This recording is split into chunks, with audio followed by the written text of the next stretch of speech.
നമസ്കാരം. കഴിഞ്ഞ ദിവസം നമ്മുടെ ബഡ്ജറ്റ് നമ്മുടെ ഫിനാൻസ് മിനിസ്റ്റർ നിർമ്മല സീതാരാമൻ അവതരിപ്പിച്ചു. അപ്പോൾ അതിൽ നമ്മൾ കുറേ വർഷങ്ങളായിട്ട് ആവശ്യമുള്ള ആർത്രൈറ്റിസ് രോഗികളും ഓട്ടോഇമ്യൂൺ അസുഖമുള്ള ആളുകളും വാതരോഗികളും ഒക്കെ ആവശ്യപ്പെടുന്ന ഒരു കാര്യം ഗവൺമെൻറ് ചെയ്തു. എന്താണത്? കസ്റ്റംസ് തീരുവ കുറച്ചു. അതായത് നമ്മുടെ ഈ വാതരോഗങ്ങൾ നമ്മൾ ഇതിന് മുമ്പത്തെ ഒരു വീഡിയോയിലൊക്കെ പറഞ്ഞിട്ട് ബയോളജിക്കൽ മെഡിസിൻസ് നമ്മൾ യൂസ് ചെയ്യാറുണ്ട്. ബയോളജിക്കൽ മെഡിസിൻസ് എന്ന് വെച്ചാൽ സൈറ്റോകൈൻസ് എന്ന തന്മാത്രകളാണ് ഈ വാതരോഗങ്ങൾ കാരണമാകുന്നത്.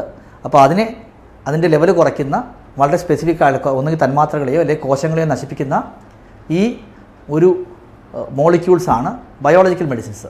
ഈ ബയോളജിക്കൽ മെഡിസിൻസ്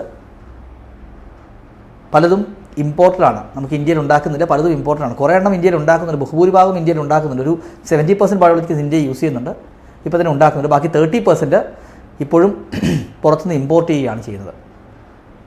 അപ്പോൾ ഇമ്പോർട്ട് ചെയ്യുന്ന മെഡിസിൻസിന് ഒരു കസ്റ്റംസ് തീരുവ നല്ല രീതിയിൽ കൊടുക്കേണ്ടി വരും. അത് ചിലത് നല്ല രീതിയിലുള്ള കസ്റ്റംസ് തീരുവ ഉണ്ടായിരുന്നു. അതുകൊണ്ട് അത് ഭയങ്കര വിലക്കയറ്റത്തിന് കാരണമാകും. അതായത് പുറത്ത് ഒരു കിട്ടുന്നതിനേക്കാളും വളരെ വില കൂടിയ അത് ഇമ്പോർട്ട് ചെയ്ത് അതിൻ്റെ കൂടെ കസ്റ്റംസ് തീരുവ വന്ന് പിന്നെ ഇവിടുത്തെ ഒരു ഡിസ്ട്രിബ്യൂട്ടറിൻ്റെ പ്രോഫിറ്റൊക്കെ എടുത്തു കഴിയുമ്പോൾ നല്ല വില കൂടി തന്നെയാണ് പലപ്പോഴും പേഷ്യൻസ് കിട്ടിക്കൊണ്ടിരുന്നത്. ഒരു 2010 വരെ ബഹുഭൂരിഭാഗം ബയോളജിക്കൽസ് ഇമ്പോർട്ട് തന്നെയായിരുന്നു. അതിന് കഴിഞ്ഞപ്പോഴാണ് ഇന്ത്യയിൽ കുറേ ബയോസിമിലർ മോളിക്യൂൾസ് മാനുഫാക്ചർ ചെയ്ത് തുടങ്ങിയത്. ഇന്ത്യയിലെ കുറേ കമ്പനീസ്, റെഡ്ഡീസ്, സിപ്ല തുടങ്ങിയ കുറേ കമ്പനീസ്, ഇൻഡാസ്, അങ്ങനെയുള്ള കുറേ കമ്പനീസ് ഇന്ത്യയിൽ തന്നെ മാനുഫാക്ചർ തുടങ്ങി. അങ്ങനെയാണ് റിട്ടുക്സിമാബിൻ്റെയും എറ്റനാസെപ്റ്റിൻ്റെയൊക്കെ വില കുറഞ്ഞത്. അപ്പോൾ ഒരു മെത്തേഡ് ബയോളജിക്കൽസിൽ ബയോസിമിലർസ് ഉണ്ടാക്കുക എന്നുള്ളതാണ്. ഇന്ത്യയിൽ അത് ഉണ്ടാക്കിയെടുക്കുന്നത്, അപ്പോൾ വില കുറയുന്നു. പക്ഷേ എല്ലാം ഇന്ത്യയിൽ ഉണ്ടാക്കാൻ പറ്റത്തില്ല. അപ്പോൾ ഇത് കുറേ ഇപ്പോഴും ഇമ്പോർട്ട് ചെയ്തുകൊണ്ടിരിക്കുകയാണ്. അത് വലിയ ഹൈ പ്രൈസിലാണ് ഇന്ത്യയിൽ അവൈലബിൾ ആയിക്കൊണ്ടിരുന്നത്. അപ്പോൾ ഗവൺമെൻറ് ഒരു ഡിസിഷൻ എടുത്തു. നമ്മളെല്ലാം കുറേ വർഷങ്ങളായിട്ട് പറഞ്ഞുകൊണ്ടിരുന്നതാണ് ഇതിൻ്റെ കസ്റ്റംസ് തീരുവ കുറയ്ക്കണം. കാരണം ഇത് പേഷ്യൻസിന് കുരു പോലെയാണ് ഈ വില കൂടിയ മെഡിസിൻസ് വരുമ്പോൾ. അപ്പോൾ അതിലൊരു ഫേവറബിളായിട്ട് ഡിസിഷൻസ് ഇത്തവണ വന്നിട്ടുണ്ട്. എസ്പെഷ്യലി സോറിയാസിസിൻ്റെ ചികിത്സയിൽ ഉപയോഗിക്കുന്ന മെഡിസിൻസിനാണ് അത് വന്നിരിക്കുന്നത്. അതായത് സോറിയാസിന് യൂസ് ചെയ്യുന്ന ഇക്സിക്സുമാബ് അല്ലെങ്കിൽ സ്കാഫോ എന്നൊക്കെ പറയുന്ന ഇഞ്ചക്ഷൻ, സെക്യുക്യുനുമാബ്, ഗുസൽക്കുമാബ് എന്ന് പറയുന്ന ഇഞ്ചക്ഷൻസ്, അത് ആങ്കൈലോസിസ് സ്പോണ്ടിലൈറ്റിസിനും അതുപോലെ സോറിയാസിസിനും ഒക്കെ യൂസ് ചെയ്യുന്നതാണ്. അതിന് നല്ല രീതിയിൽ വില കുറയാനുള്ള സാധ്യതയുണ്ട്. എത്രയാണ് വില കുറയുന്നത് അടുത്ത ഏപ്രിലിൽ നമുക്ക് മനസ്സിലാകത്തുള്ളൂ. ഏപ്രിൽ മെയ് മാസത്തിൽ നല്ല രീതിയിൽ വില കുറയും. അപ്പം ആ ഇഞ്ചക്ഷൻസ് എടുക്കുന്ന ആളുകൾക്ക്, സോറിയാസ് ഉള്ളവർക്ക്, ഇപ്പം ബയോളജിക്കൽ ഇഞ്ചക്ഷൻ എടുക്കുന്നവരാണെങ്കിൽ it's a very good news. അതുപോലെ തന്നെ SLEക്ക് യൂസ് ചെയ്യുന്ന കുറേ മരുന്നുകളുണ്ട്. B-സെൽ ഡെപ്ലീഷൻ തെറാപ്പി എന്ന് പറയും. അതിനും നല്ല രീതിയിൽ വില കുറയുന്നുണ്ട്.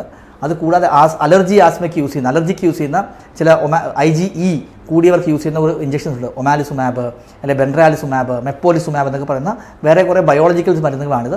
IgE ലെവൽ കുറയ്ക്കുന്ന ബയോളജിക്കൽ മരുന്നുകൾ. അപ്പോൾ ഇമ്പോർട്ട് ചെയ്യുന്ന മരുന്നുകൾക്ക് എല്ലാം തന്നെ വില കുറയുന്നു. അപ്പോൾ എല്ലാവർക്കും എല്ലാ മാതരോഗങ്ങൾ മരുന്നുകൾക്കും വില കുറയുമ്പോൾ ഇല്ല എന്നുള്ളതാണ്. കാരണം അത് കൂടുതലും ഇന്ത്യയിൽ തന്നെ ഉണ്ടാക്കുന്നതാണ്. അതിന് ഈ ബഡ്ജറ്റ് വെച്ചിട്ട് ടാക്സ് കുറച്ചിട്ടില്ല. പക്ഷേ ഇമ്പോർട്ട് ചെയ്യുന്ന വളരെ വില കൂടുതലാണ്. ഒരു മാസത്തിൽ 20,000-25,000 രൂപയൊക്കെ വിലയുള്ള ബയോളജിക്കൽസാണ് ഇതൊക്കെ. ഇതിനൊക്കെ ഒരു നല്ല രീതിയിൽ ഒരു 10-20% വില കുറയാനുള്ള സാധ്യത. അപ്പോൾ ഒരു 4,000-5,000 രൂപയ്ക്ക് കുറയാനുള്ള സാധ്യതയുണ്ട്. അത് എസ്പെഷ്യലി സോറിയാസിസിനും അലർജിക്ക്, ആസ്മയ്ക്കും SLEക്കൊക്കെ ഉള്ള ഇഞ്ചക്ഷൻസിൻ്റെ വിലയാണ് കുറയുന്നത്.